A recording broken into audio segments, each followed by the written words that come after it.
নমস্কার ভিউয়ার্স। তো চলুন শুরু করা যাক শ্রীমদ্ ভগবদ গীতা যথাযথের কর্ম সন্ন্যাস যুগের পরবর্তী অংশ।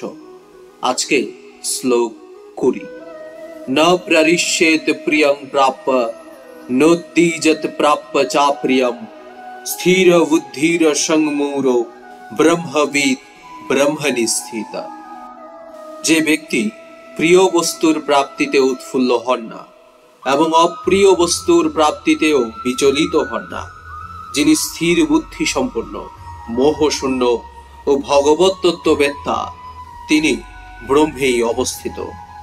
তাৎপর্য: এখানে আত্মজ্ঞানী মহাপুরুষের বর্ণনা করা হয়েছে। তার প্রথম লক্ষণ হচ্ছে যে তিনি মোহাচ্ছন্ন হয়ে তার দেহটিকে তার স্বরূপ বলে ভুল করেন না। তিনি সুনিশ্চিতভাবেই জানেন যে তিনি তার দেহ নন। তার প্রকৃত স্বরূপ হচ্ছে পরমেশ্বর ভগবান শ্রীকৃষ্ণের এক অনুসদৃশ অংশ। তাই দেহাত্ম বুদ্ধির দ্বারা বিভ্রান্ত হয়ে তিনি জড়জাগতিক লাভ অথবা ক্ষতিতে আনন্দিত বা দুঃখিত হন না।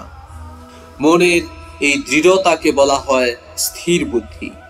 তাই কখনোই তিনি তার জড় দেহটিকে আত্মা বলে ভুল করেন না, অথবা দেহটিকে নিত্য বলে মনে করে আত্মার অবহেলা করেন না।